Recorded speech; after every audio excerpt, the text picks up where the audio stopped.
But what a song and a visual like this can help us do is see ourselves. And sometimes we need that mirror to see just how ugly and heinous things have become. The video is beautifully shot and choreographed, infectious in its beat, jarring in its violence and imagery, and it's clearly struck a nerve. I first watched it, I thought, God, this is tough, and then I watched it 3 more times, just because I couldn't believe what I was seeing, and then you'd see the brilliance of it. There's a hip-hop music video trending now across the country by Childish Gambino that has a lot of conservatives upset because they feel he's pointing out things about police brutality in that video and gun violence. In just a few days, a music video called This Is America has been viewed almost 55 million times. And of course, they want no one attacking them about their guns, but I looked at the video and what I saw from Mr. Gambino was an attempt to take a mirror, put it in front of the American people and say, this is what we have become. Take a look at ourselves. Just like, I think it drives right home. You can't miss it. You can't miss the point. And he's not preaching, he's showing, he's not telling. Right. You know? This was an incredible music video. Amazing. Not only on like the technical end of just pure filmmaking, but just on the metaphors and the issues raised and all that stuff. The video is awesome conceptually, but here's some of my problems. It focused to a large degree, or to some degree, on the Charleston shooting. Look, the crazy white dude that shot a bunch of black folks in a church deserves to be fried for it, right? But I don't think that's a reflection of America. I don't think that's the mirror of America. We can find crazy people all day long and say, well, everyone else is like that guy. They're not. Second, look, a lot of violence is caused in communities by the people who live there. But also, when you look in that mirror, you have to understand that the crazy white guy is the part of the problem in America. When you look at the mass shootings in America, like Las Vegas, the mass shootings that are taking place across the country in the elementary school, all of these mass shootings in movie theaters, they have been done by mentally and psychologically ill, crazy white men. So these mass killings have not been men of color. These mass shooters have been crazy white men. Secondly, when you look in the mirror to the old black lady in Third Ward, she's right that she's having a problem coming outside living in peace because of drugs and guns. But the mirror says black folks don't own no boats to bring no drugs into America. We don't own no import-export businesses to export drugs into America. Black folks don't own no gun manufacturing plants in the hood to bring mass loads of guns into the black community. So somebody who don't look like us has all the boats and the planes and the gun manufacturing plants to bring those guns and drugs to us. So if we're gonna look in the mirror, let's see the truth. Okay, but is that an excuse to use it? Absolutely not at all. So then why do we always go there? Why do we always blame others for the choices that people make? No one has to choose to be a gangbanger. No one has to choose to drive by and shoot up a house, whether you're black, white, or green. And look, I get it, but these mass shootings, if you look at it compared to the daily violence that goes on, is nonsense. What I don't want is the devil to throw the rock, hit the victims in the head, hide his hand, then blame the victims for the crime. America has an internal problem that all of us, no matter what your race is, has to look in the mirror and admit we have all gotten so far away from God that the nation is going to hell with its eyes wide open because we're so godless now.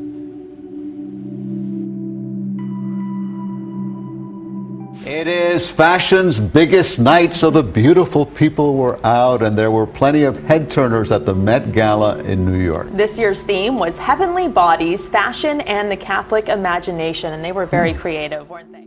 But when it comes to what happened inside the event, that's traditionally been off limits due to a ban on cameras, including taking your phones, or photos on your phone. Right, until now. I am where Christ decides who goes to heaven and who goes to hell. So I feel fairly important in this outfit, I have to say. Serving up divine fashion inspiration. Is this theme not tailor-made for you? I wanted to come in on a cross, but I think that was a bit extra for the Met. Something's up. Inside, she performed like a prayer on the steps for all the guests at the Met Gala. Surprise. That is so fun. Because nobody knows what goes on inside, right? Yes. So all the press is outside. No one from the press guests is allowed. are inside. Yes, and so a lot of things happening. And let's talk about, because it's like a secret society in there. Look, the whole thing is weird. As I said to you yesterday, there's something very odd to me about the Catholic Church being involved in this Met Gala this year. Very heavily involved, actively involved. The point is, Madonna was the floor show to make it even more weird. You know, Madonna is the floor show.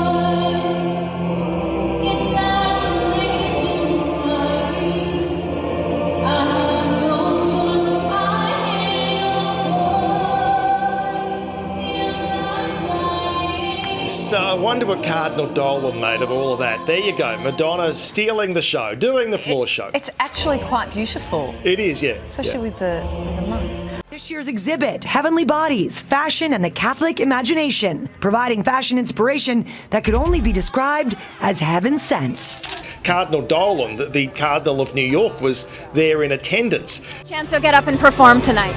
Right now I'm performing. All over the world is a stage. Before heading inside for an epic performance.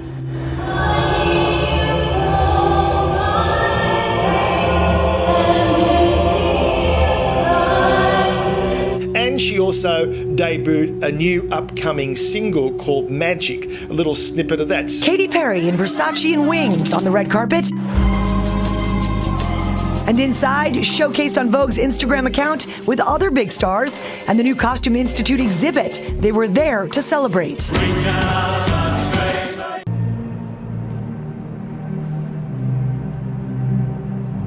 It's the largest show that the Met has staged, so it's 60,000 square feet. And it covers really the whole breadth of the museum, from when you enter the museum to the very pinnacle of the show, of the museum. Given the theme, we saw a lot of religious imagery. On the Met Gala steps, some stars are dressed for the heavens, others in devilish red. Crosses, nails, crosses, rings, headpiece. Dogmatic, chasubles, mantles, to tiaras, mitres, papal crosses. Ariana Grande gave a nod to the Sistine Chapel. I am where Christ decides who goes to heaven and who goes to hell. So I feel fairly important in this outfit, I have to say. Okay, a Disney World tradition is coming to an end. The annual Night of Joy Christian Music Festival is over after 35 years. The resort says the decision was made in the interest of, quote, continually changing our offerings. Well, don't worry, Disney says various Christian groups will still hold concerts at the resort in Florida, but some are saying Disney is undermining Christian values. In fact, I just saw a whole article about it where, and this is just, I don't want to generalize all Christians because I know all Christians are more inclusive than what I'm about to say. But what I saw, they said not only were they getting rid of that Christian festival, but also they didn't like the idea that I guess Mickey, there's the, the Mickey Mouse ears. There's the rainbow ones in support of LGBTQ. There's also, there was the gay scene in Beauty and the Beast. And this article said that there's all these things going on that are undermining Christian values. I see it as being more inclusive. But as far as the festival goes, I talked to someone that I know that actually works at the resort in Florida. And she said, and this is just speculation, this is just hearsay from one person that works there, but trying to give a little insider perspective. She said that when that festival would happen, that a lot of the Christians would let loose. Because some of them, majority of them would be teenagers, and they were going to Night of Joy is right. Yeah, we got things sometimes can get a little secular. We get it. It got out of control.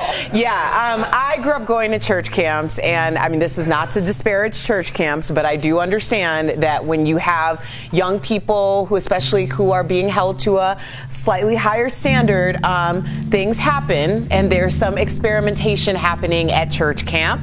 I would say in terms of the diversity of Christianity, I wouldn't say that, I could see that being a bigger problem between teenagers who are excited over the LGBT. Erica, you are doing some dancing over there, girl. What? Woo.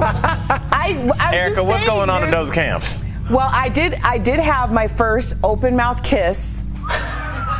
Dang, Erica. At church camp. I left with a scar because neither one of us knew what we were doing, and he had just gotten his braces in. It tore my lip. Jesus, I get it. Did you take that as a sign? Yes. Okay. Yes.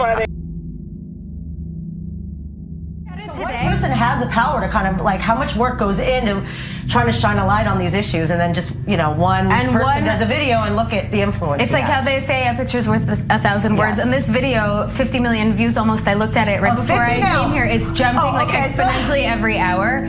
Wow. And this video has it's so much put into one thing, and it just I think it drives right home. You can't miss it. You can't miss the point. And he's not preaching. He's showing. He's not telling. This video and this song, it opens with an act of horror. It does. It does. And it's one of the most arresting things I've seen in a long time, where enjoying the music, and then I went, oh! Yeah. Right.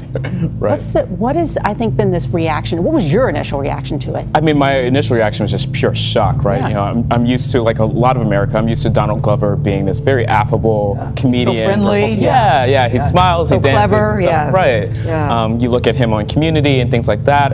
In Atlanta, I think you have a different take on his brand, and this obviously represents a different shift in the conversation. So watching it, I was like, wow, and then I was like, oh, I mean, the violence came out of nowhere, just needlessly shooting people, but his position in the video clearly is this is America. People are shooting others with no warning, as if lives don't matter, and then going on their merry way and dancing around the issue. And there have been so many if you look online, so many analysts have looked at this video in different ways. Because these are issues that are, again, affecting everyday Americans, from school shootings to policing in black and brown schools. These are the issues that are affecting us. And that's why he says this is the America. This is the America that we live in daily, this America that is so chaotic with so many things that are on the 24/7 news cycle that it's hard to even take them all in. So that's why we have this really jaunty, upbeat, track music-laced soundtrack. But then we also have chaos erupting in the scenes behind him. Every time that there's a gun in the video, there's somebody that runs in with a towel to really carefully handle it, but all of the people that he's shooting are just kind of left. The point here, the commentary is very, very crystal clear, but it's done in such a gorgeous it's not done in I think I'm struck by how jubilant he looks dancing into the room, and it talks about, to me, the scene shows the abruptness of violence when it's visited in America. There's no warning, there's no precipitation around what's going to happen, and here it is, this very joyous black choir in the midst of jubilation and celebration, immediately gunned down. And then I think, as I've been saying to a lot of people, the crazy thing to watch about Glover's performance throughout this video is how much he goes from the moment of wanton violence to shifting his face just to a whole nother emotion. The choreography of him and the dancers and the way the camera's moving and the way that the whole thing flows through the space with everything going on behind it, it's in my opinion, one of the most beautiful choreographies I've ever seen.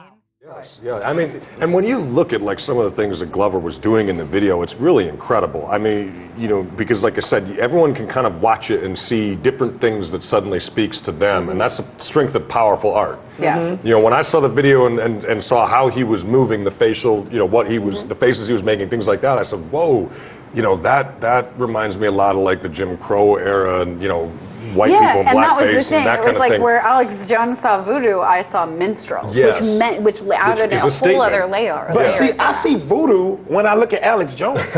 Right? I see voodoo because he screams and he turns red until his skin is about to pop like he wants to be Ric Flair or something. Yeah. And you know, just to like summarize this whole thing, what Donald Glover did is what Kanye West is trying to do. Exactly. They're speaking directly to the people and the issues in a way that's brilliant and transformative. He's dealing with illusions. You know, people say, oh my God, he shot the people in the choir. Dylan Roof fellowshipped with those people before he murdered them in cold blood, before those officers picked him up. And what I consider to be like a silent, you know, thank you, they bought him a burger. Yeah. This is America. This is what happens here. And until Alex Jones, Pierce, whoever the guy is, until they acknowledge this stuff, the things that they say, it can never hold any weight. It's interesting when you mention the Kanye West thing because it's like, you know, this came right on the heels of that whole Kanye West explosion. We talked about it on this show. And it's not surprising that like many of the kind of lazier hot takes on the video is comparing like Glover to Kanye. But what I see in Donald Glover is a man who likes to live behind his art. He likes to let his art speak for his politics. Where Kanye is more of an out front, I'm the personality, I'm the art kind of artist. But Donald Glover seems to really live in a space of collaboration. He seems to be a person who loves to make us confront the ugly and the vile parts of American history. In that regard, he makes me think not only of an artist like an early Kanye in the heyday of his career, but also someone like Kara Walker or Hank Willis Thomas, who too do these very visually arresting pieces that make us grapple with the best and the worst of America. The only one is the devil to throw the rock, hit the victims in the head, hide his hand, then blame the victims for the crime. America has an internal problem that all of us, no matter what your race is, has to look in the mirror and admit we have all gotten so far away from God that the nation is going to hell with its eyes wide open because we're so godless now.